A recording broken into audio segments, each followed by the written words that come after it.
Welcome to Heartbreak Chronicles. Regular chopping sounds came from the kitchen as William Anderson focused on the carrots in front of him, each cut precise and rhythmic. Dusk sunlight slanted in through the floor-to-ceiling windows, casting long shadows on the granite countertops. He had always enjoyed cooking, but today something didn't feel right. Emily should have been back from yoga class 20 minutes ago. 15 years of marriage had made him know his wife's routine like the back of his hand. He attended class at 4:30 p.m. on Mondays, Wednesdays, and Fridays, and arrived home at 6 p.m. sharp. She was never late without a reason, much less without saying hello. William puts down the knife and checks his cell phone once again. Still no word. The sound of a car door closing caught his attention. Through the kitchen window, he saw Emily getting out of her white Mercedes, her expensive yoga bag slung casually over her shoulder. There seemed to be something counterintuitive about her movements, and each step seemed deliberate, as if it had been carefully rehearsed. At the front door, she paused longer than usual, as if building up her courage. When she finally entered, the sound of her heels hitting the hardwood floor carried an unfamiliar hesitation. William continued to cut the carrots, maintaining his daily rhythm, even though inwardly he had sensed that something was wrong. "We need to talk." Emily stood in the kitchen doorway, her voice laced with a rawness William had never heard before. He dropped the knife and turned to face his wife. She was dressed in expensive yoga clothes, her blonde hair neatly tied back in a ponytail, not a single strand loose, but there were cracks in her carefully maintained mask of perfection that he'd never seen before. "Say, what is it?" William asked as he wiped his hands on a towel, his voice still steady, though his chest was starting to tighten. Emily took a deep breath and straightened her shoulders as if preparing for a fight. The next words shattered 15 years of marriage like a hammer. "I don't love you anymore and I want a divorce." The kitchen fell into a dead silence, and even the hum of the refrigerator seemed to have disappeared. William scrutinized his wife's face, noting the flush in her cheeks, the subtle trembling of her hands, and the inability to meet his eyes. Years of experience in business negotiations had given him a knack for picking up on people's subtle expressions, and Emily's behavior at the moment hinted that there was more she was not saying. "What an amazing announcement," he said, his voice deliberately calm. William leaned against the kitchen counter, creating a casual stance while his brain raced. "Did you suddenly wake up this morning and decide to end our marriage? Or is there any particular reason?" Emily's blue eyes hardened, and her chin lifted slightly with a certain provocation. "I met someone else. His name is Nathan, and he's a real estate developer." The name hung between them like a cloud of deadly gas. William's fingers clenched the towel tightly, but his expression remained unperturbed. "Nathan," he repeated the name, feeling his tongue flush with bitterness. "I was wondering, how long has Nathan been in your life?" 6 months, Emily replied, a challenge in her tone. "He makes me feel more alive than I've ever felt before. He understands me, in a way you never could." 6 months. 6 months of lies and betrayal. All while William worked 60 hours a week to maintain their lifestyle. His thoughts raced over recent memories: Emily's sudden fervor for yoga, her new closet, those late-night texts supposedly from his sister. All the pieces fit together into a twisted puzzle. "So," he said, his voice dangerously calm, "so, what are you going to do?" "I want an open marriage," Emily announced, beginning to pace back and forth in the kitchen with movements that appeared anxious. "At least for now. Nathan and I need time to explore our relationship and see where it leads. I need to find my own happiness, William." A harsh, shameful laugh escaped from his throat. "Your happiness, of course. What about my happiness, Emily? Where does that fit into your plans?" "Don't make things more difficult than they need to be," she snapped, her cheeks flushing. "It'll be good for both of us. You can see other people, too, and we can both have our freedom while maintaining our current lifestyles." The last word caught his attention. Lifestyle. That's the real reason for this open marriage farce. Emily doesn't want to lose her comfortable life, the house, the country club membership, all the luxuries he's fought so hard for over the years. "Sounds good to me, honey," he said, the corners of his mouth quirking into a smile that didn't reach the bottom of his eyes. "Since we're both being so honest, why don't you tell me more about Nathan?" An expression of relief swept across Emily's face, quickly replaced by excitement, and she began to gush about her lover. "He's so wonderful, William. He's a real estate developer, very successful. The way he talks about projects, the passion he puts into everything dash." William lets her words flow through his ears while carefully noting every detail. The anger inside seared his veins like acid. Every word she said was a betrayal of him, a stab in the back. But he kept his smile, kept his nod, his mind already running. "That's fascinating," he interrupted calmly. "I assume he's divorced?" "Divorced 3 years ago." Emily's expression twinkled. His ex-wife couldn't accept his devotion to his work. "How convenient," William murmured. "Where did you meet?" "At the Children's Hospital charity dinner." Emily's eyes grew dreamy. "Remember? The day you left early because you had a conference call with Beijing Dash." William remembers the call clearly. It took him 2 hours to finalize a deal that made millions for the company. He repeatedly apologized to Emily for leaving early and sent her favorite flowers the next day as compensation. And just as he's working to secure their future, she begins an affair. "The Children's Hospital dinner," he repeated softly, "was the conference call that got you that diamond bracelet on your wrist." Emily's hand unconsciously ran to her wrist, her fingers touching the diamond he'd given her that day as an apology. Shame flickered and was then replaced by a defensive stance. "It's not about the money, William. It's about the emotional connection, about being understood and appreciated." "Nathan is really listening to me. When was the last time you did that?" "About the time you started lying to me," William replied, his tone still as casual as an idle conversation. "6 months ago. Right around the time you suddenly became interested in yoga, right?" Emily flinched at his words, but quickly pulled herself together. "That's why I'm going to do this. You've always been so cold, so calculating. Everything is business to you." "Nathan showed me passion." Romance dash. "Nathan showed you what you wanted to see," William interrupts her, his voice sharpening. "But we're getting off the point. You want an open marriage. You want to keep the house, your car, your club membership while exploring your relationship with Nathan. That's the point, right?" "Makes everything sound so snobbish when you say it like that," Emily protested. "Isn't it?" William turned back to his vegetables and picked up his knife. "So, what's stopping me from true love? Go change? Dinner will be ready in 30 minutes. Emily hesitated, clearly confused by his apparent acceptance. "Are you really okay with this?" "I'm digesting," William replied, his knife slicing the carrot with mechanical precision. "It's a lot of information to process, but we're all adults, aren't we? We can handle this maturely." After Emily left the kitchen, William stood motionless, staring at the half-cut vegetables. His fingers tightened around the hilt of the knife until his knuckles were white, and suppressed anger threatened to consume him. But he forced himself to calm down, channeling that emotion in a colder, more focused direction. An image flashed through his mind. As a 12-year-old, he watched his alcoholic father abandon his family, leaving them with nothing. It was then that he vowed never to be weak, never to be a victim. He struggled from nothing and came out of poverty through sheer determination and cruelty. He didn't get to where he is by showing weakness or accepting defeat. The knife in his hand suddenly became heavy. Trying to follow Emily up the stairs and letting his anger take over was so easy. But that would be cowardly, emotional, predictable behavior. No, it would take something else. Something cold, calculated, and utterly destructive. Emily and Nathan thought they could fool him, and they had no idea what they had awakened.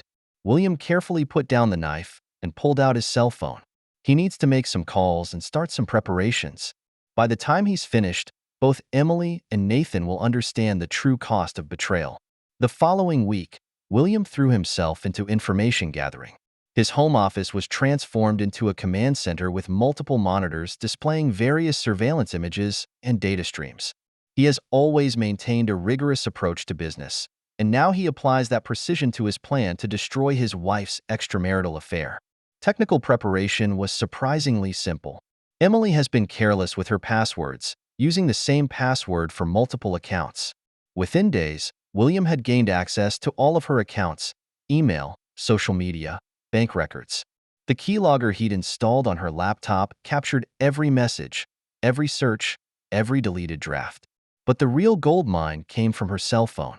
Several carefully installed apps give him access to her location, messages, and call logs. He could even access her microphone remotely, though he used this feature cautiously to avoid detection. The stories that surfaced from the data made his blood boil. The affair didn't start at a charity dinner, it was just their first physical encounter. Before that, they had been flirting for weeks, exchanging increasingly intimate messages. William sat in his office, looking over their text message history, each message searing his nerves like acid. Nathan, missed you, last night was fantastic. Emily, William has to work late again, I wish I could be with you right now. Nathan, be patient, honey, we just need to wait a little longer. Emily, I've never felt anything like it, and as much as it kills me to lie to him, I feel so alive when I'm with you. William's fingers tightened around the mouse, the plastic crunching in his grasp. He forced himself to keep reading, recording every betrayal, every lie. The financial tracking is equally alarming. Emily has been transferring small amounts of money from their joint account to a private account to build up funds for her new life. Nathan used his business connections to help her set up this account in an attempt to stay hidden. William pulls up Nathan's background check on the other monitor. This man's business dealings are a web of shell companies and questionable transactions. He specializes in acquiring distressed properties, using high-pressure tactics to force existing tenants to move out, and then renovating the buildings for huge profits. What a humanitarian, Emily, William muttered to himself, recording the details of Nathan's various legal disputes. These will come in handy later. A notification popped up on his phone. Emily was leaving the yoga class. William switches to the security camera he's installed in the parking lot and watches her walk to her car, phone pressed to her ear, chuckling at something Nathan says. She looks happy, carefree, like a woman who's fallen in love. The sight made William's stomach twist. When he got home, Emily breezed into his office, her face still flushed from her workout. She'd started doing that recently, checking in on him and playing the role of concerned wife. Her guilt makes her show false concern. You work too hard, she said, putting her hands on his shoulders. Why don't you take a break? We can watch a movie together. William's eyes rested on the legitimate work papers he had prepared in advance. Maybe later. I have a meeting with Singapore in 20 minutes. It's always work, Emily sighed, but she sounded more relieved than disappointed.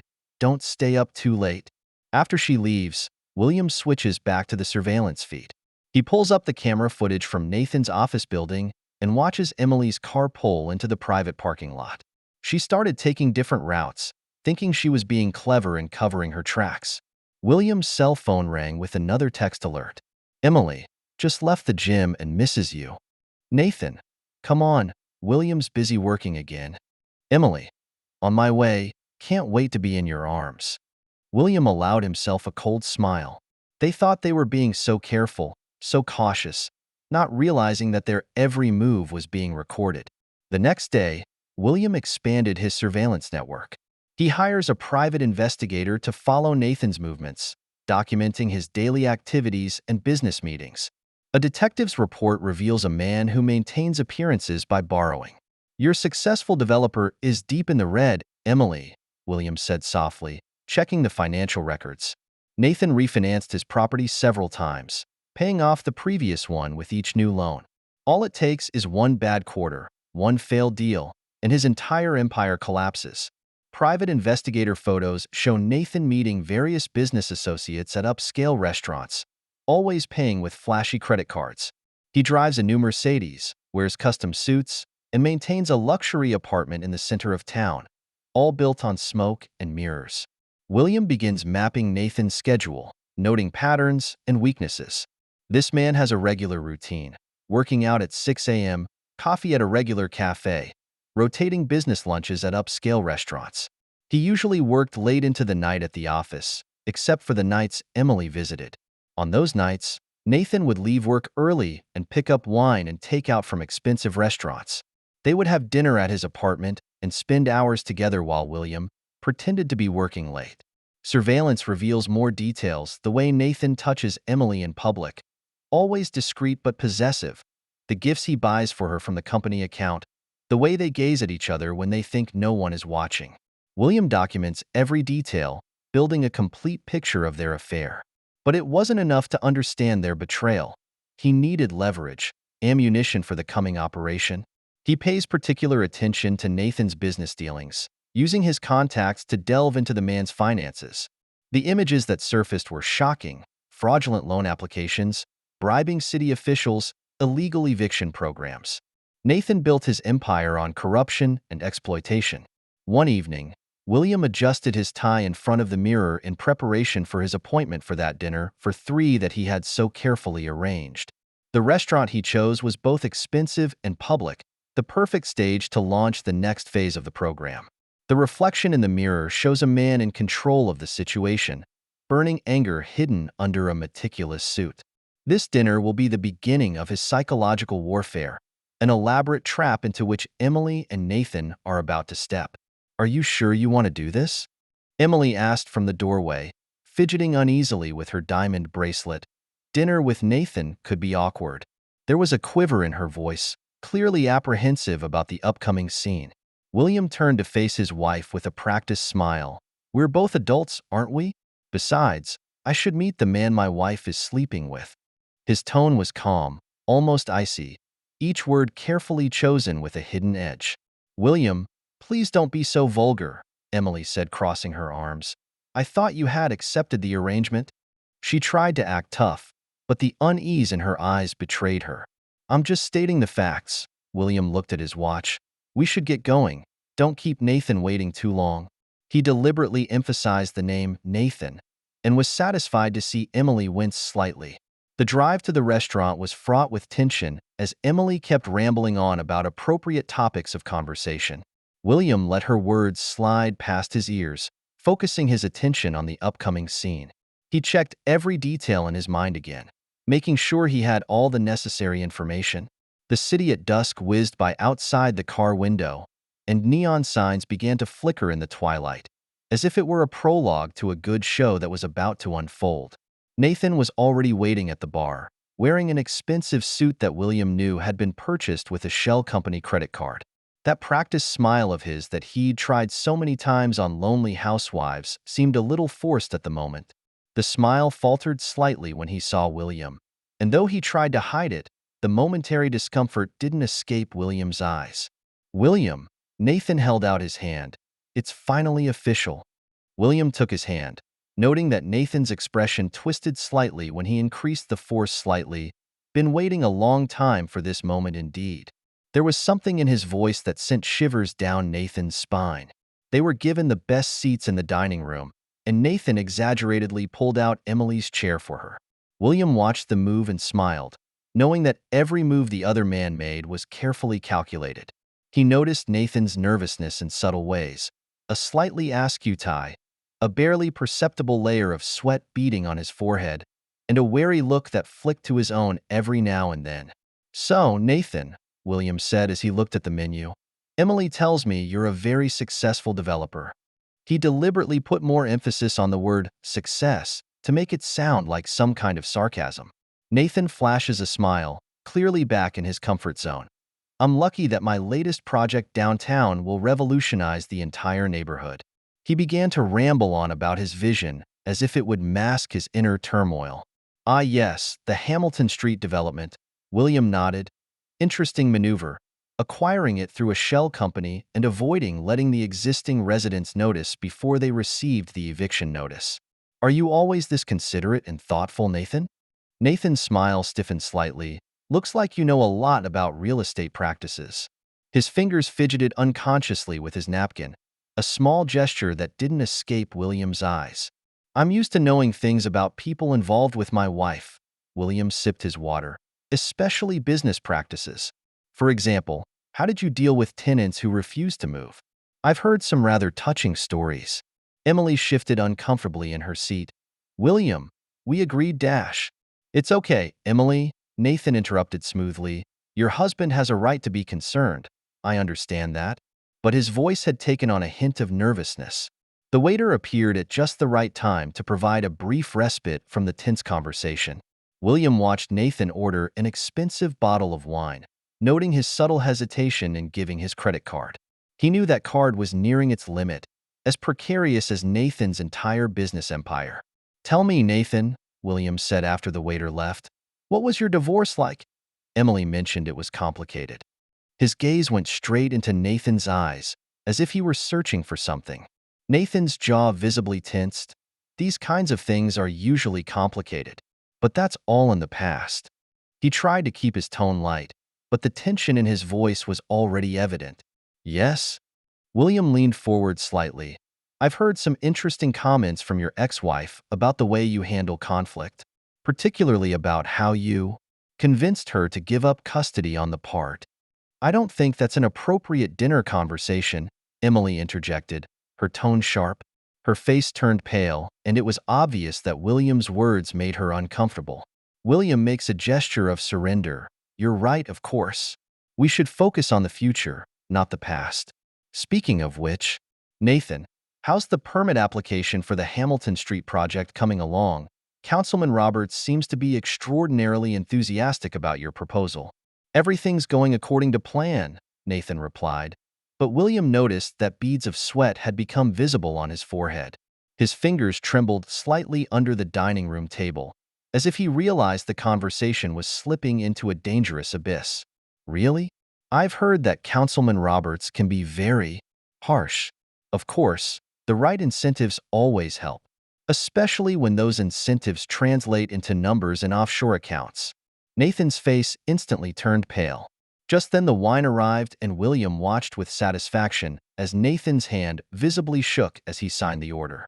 He noticed Emily's gaze darting back and forth between them, confusion and worry flashing alternately across her face.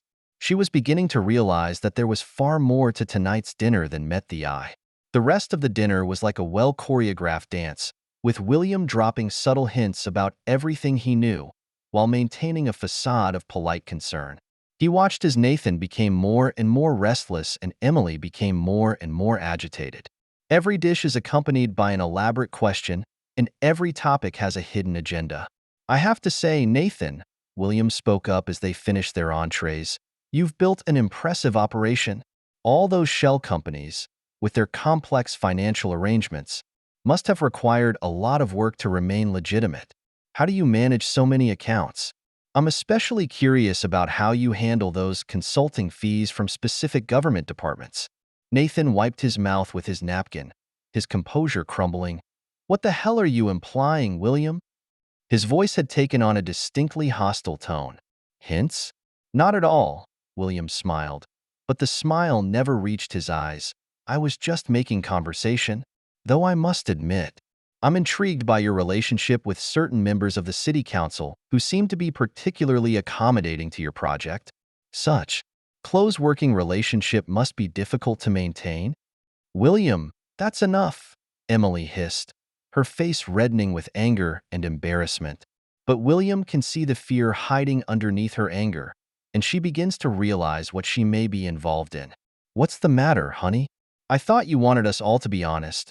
William turned to Nathan and continued, "Speaking of honesty, have you told Emily about your actual financial situation?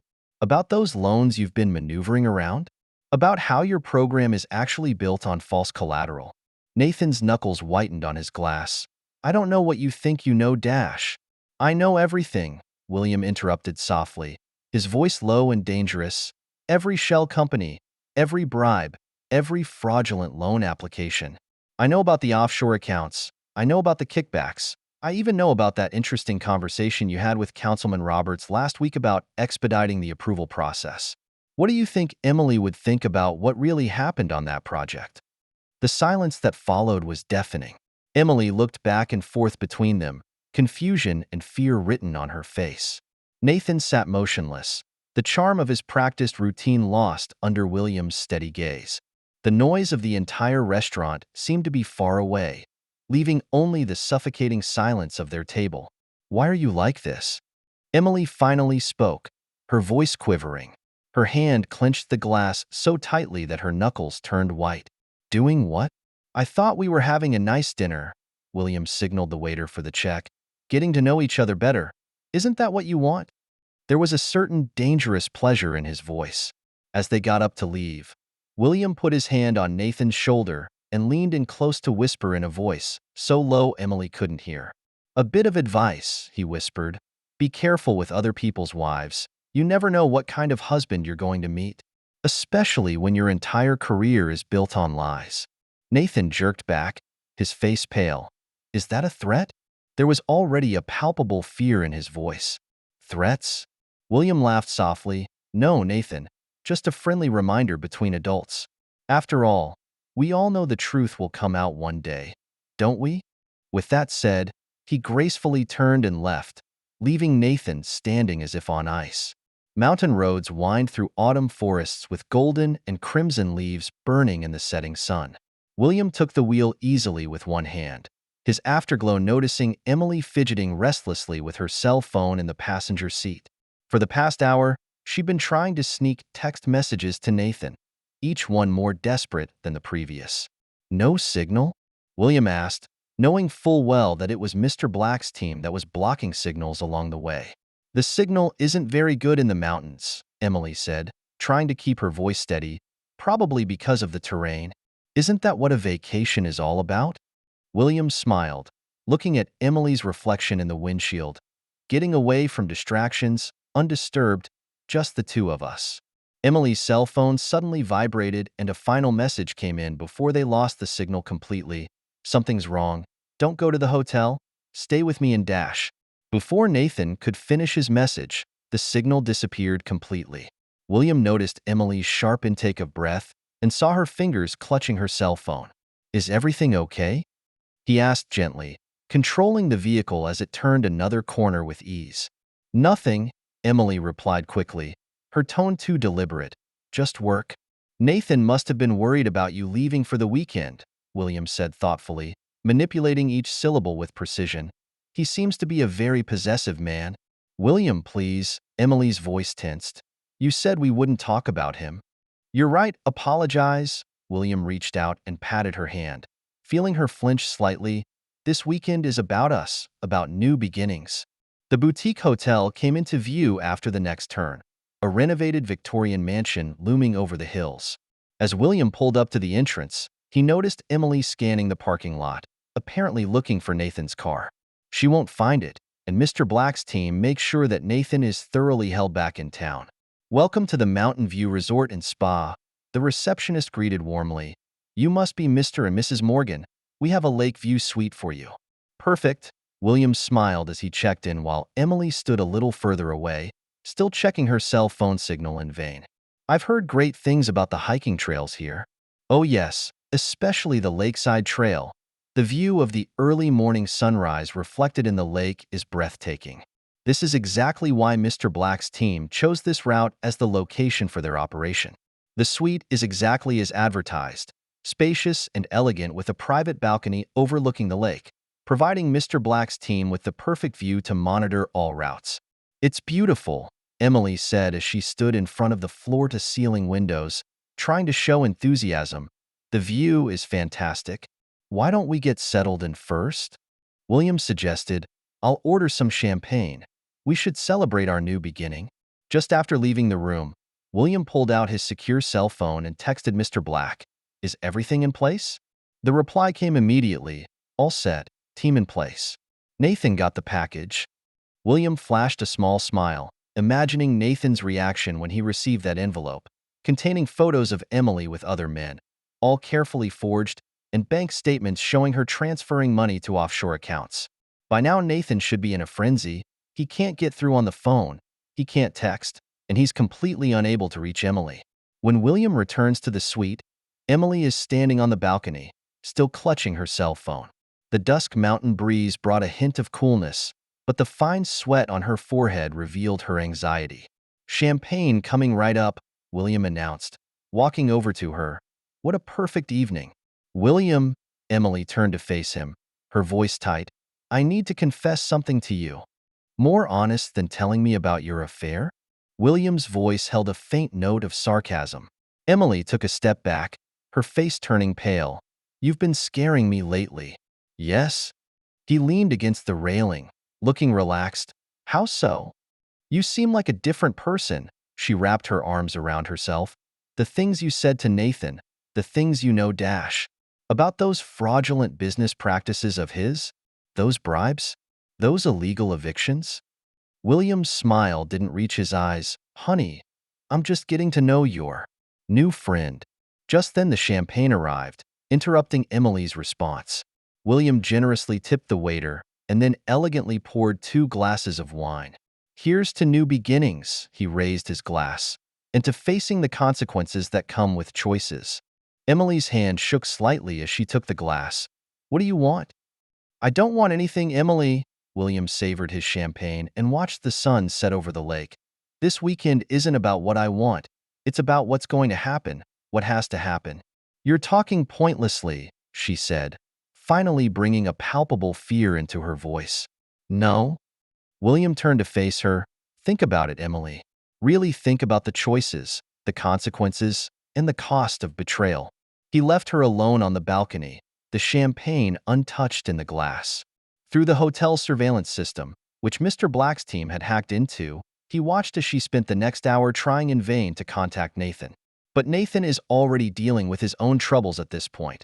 The surprise visit from the SEC investigators, the bank repossessing the loan, the photos that suggest Emily has been playing a trick on him. William sat in the sitting room of his suite, listening to Emily's anxious footsteps in the bedroom. Everything is going according to plan. Tomorrow morning, she would go for a run by the lake, trying to clear her head, trying to figure out what to do. And she'll never come back. His cell phone vibrated with another text from Mr. Black. Team is in place and proceeding as planned. Instead of replying, he pulled up his laptop and opened the hotel's security camera feed. Emily's restless figure walked around the bedroom, checking her cell phone from time to time. At this moment, she doesn't realize that she has walked into an elaborate trap, with William in control every step of the way. Dawn tints the lake with a golden color, and as Emily sets out for her morning run, William observes quietly from his balcony. She was dressed in an expensive sweatshirt, her blonde ponytail swinging behind her, her eyes still searching the parking lot for any sign of Nathan's car. She stepped onto the lakeside walkway, her silhouette dwindling, completely unaware of the dark shadows moving through the woods. William's cell phone vibrates and Mr. Black's text is short and professional. Team in position. Execute plan. He turned to his laptop and pulled up the security camera feed. Emily had run to the most remote part of the trail, where the route winds between lakes and steep rock walls. Perfect location. Through the camera, he watched everything happen. 2 men in running suits appeared behind Emily, and another stepped out of the woods to block her path. She tried to turn and run, but they moved too fast. A hand covered her mouth. A syringe jabbed into her arm, and she went limp in their arms. The whole thing took less than 30 seconds, and by the time other runners had passed through the stretch, nothing unusual could be seen. William's cell phone vibrated again. Target under control. Proceeding to transfer point. It's time to start the next phase. He waited a full 45 minutes, then dialed the hotel front desk. My wife went for a run this morning and hasn't come back yet, he said, injecting just the right amount of worry into his voice. She doesn't usually run for this long. Can someone please check the trails? The hotel sprang into action, sending security to search the walkway while William kept calling Emily's phone, each call going straight to voicemail as planned. 2 hours later, local police were already standing in his suite taking statements. What exact time did Mrs. Morgan leave the house for a run? The detective asked, laptop at the ready. About 6:30, William replied, playing the worried husband perfectly. She usually runs 30 to 45 minutes and comes back. When she doesn't come back, has she been under any stress lately? Any problems at home? William hesitates, then sighs. She's been having an affair with a guy named Nathan Reynolds. We're trying to repair the relationship, that's why we're here. The detective's interest was immediately raised. Tell me more about this Mr. Reynolds. He's a real estate developer. Had some legal problems recently. William wiped his face with his hand. Emily was worried about him. He acted upset when we said we were coming here for the weekend. Disturbed means? He kept calling her. When she said she wanted to come here with me, he became very excited. William looked up at the detective. You don't think? I mean, he wouldn't. We need to talk to Mr. Reynolds, the detective said, jotting down notes. Do you have his contact information? William provides Nathan's details, then adds, "There's something else you should know. Yesterday, I received some disturbing photos suggesting that Emily may be involved with someone else. When I confronted her, she denied everything. But," he buried his face in his palms, "God, if something happened to Nathan because I gave her these pictures." The detective patted him awkwardly on the shoulder. "We'll find her, Mr. Morgan. Stay calm." Over the next few hours, the investigation unfolded rapidly. Search and rescue teams patrolled back and forth across the lake as dogs scoured the trail for any sign of Emily. William sits in his suite, playing the role of the anxious husband perfectly, while practically every development is expected. Emily's cell phone was found under fallen leaves in the woods with a shattered screen. The police surveyors carefully gathered evidence while William followed the script and added information. "That night, I heard her on the phone, mentioning France, some villa. I didn't think much of it at the time." Detective Harris quickly jotted down notes. "This matches some of the financial records we've found, Amar. Reynolds has had recent money transactions on a property near Nice." "Nice?" William let his voice tremble a little. Are they planning to go there together?" "It looks like Mr. Reynolds booked a private jet the day after your wife disappeared." Harris looked over the records. 2 passengers. William stood up suddenly and paced the room. I need to get some air." In the parking lot, he allowed himself a moment of contentment. The police were moving along every trail he had laid, putting every piece together into the pattern he wanted. That evening, William received another visitor. Detective Harris arrives at the hotel with a new discovery. "We're arresting him. The prosecutor thinks there's enough evidence." "Are you sure it's him?" William deliberately allowed uncertainty to creep into his voice. "The evidence is overwhelming," Harris said, pausing briefly. "His finances are crumbling. Your wife is trying to end the relationship, and he's out of control." The detective hesitated. "There were other findings. We found some draft letters on his computer, detailed fantasies about making her disappear and starting a new life in France. This man has gone insane." William sinks into his chair. "Will you find her?" "We'll keep searching, but—" Harris didn't finish the sentence. They all understand what that means. Nathan's arrest made national news. Cameras caught him being taken out of the house as he yelled conspiracy theories and planted evidence. His accusations against William were dismissed as the crazy words of a desperate man. 3 months later, William is watching Nathan's trial live from his new apartment in another city. The prosecution's case was flawless. DNA evidence, financial records, witness statements, all clues pointing to an obsessed lover who couldn't take being rejected. Nathan's testimony completely destroyed himself. He rambles on and on about William's manipulations, about elaborate conspiracies, and each wild accusation makes him seem more unhinged. The jury took less than 6 hours to reach a guilty verdict. As Nathan is led out of the courtroom, his eyes find the camera. He did it. He shouts, "William Morgan ruined everything. He's the one you should be investigating." The news anchor's voice cuts in smoothly. The end of a tragic story. Nathan Reynolds, once a successful real estate developer, will now face life in prison for the murder of Emily Morgan. While her remains have yet to be recovered, William turned off the TV and walked into his home office where multiple monitors were still showing his surveillance feed. He opens a secure browser and checks an anonymous email account. Inside, there's a new message from Mr. Black, containing only one photo. Emily, desiccated and looking much older, working in a sweatshop somewhere in Southeast Asia. No one there knew her true identity or history. She was just one of many broken souls. William deletes photos and clears browsing history. He has moved most of his assets, changed his identity, and created a new image. The William Morgan that once was will fade into memory, leaving no traceable marks. Opening his laptop, he began to research his next target. A small tech startup catches his eye, struggling but promising, run by a CEO whose wife seems to enjoy a life of luxury. William smiles as he reads their financial statements. Maybe it's time for some new investments. After all, there are many other people in this world who need to learn lessons about consequences. Some people think they can play with other people's feelings, betray trust, and then walk away in one piece. They need to understand that some betrayals come with a price. and some mistakes can never be repaired. As night falls, William stands in front of the floor-to-ceiling windows of his new apartment, overlooking the city lights. Somewhere, Emily is paying the price for her betrayal, losing everything she holds dear forever. In prison, Nathan finally realizes the true cost of arrogance and greed. As for William, he moves on, looking for new goals, new injustices to correct. It's not about revenge, he told himself, it's about justice.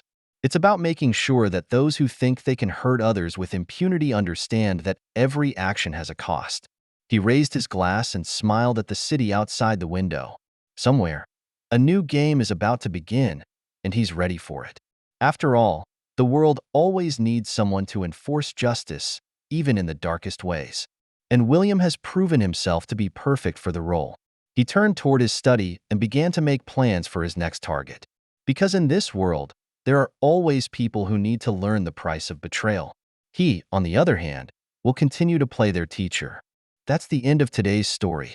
For more captivating tales, hit subscribe and never miss an episode.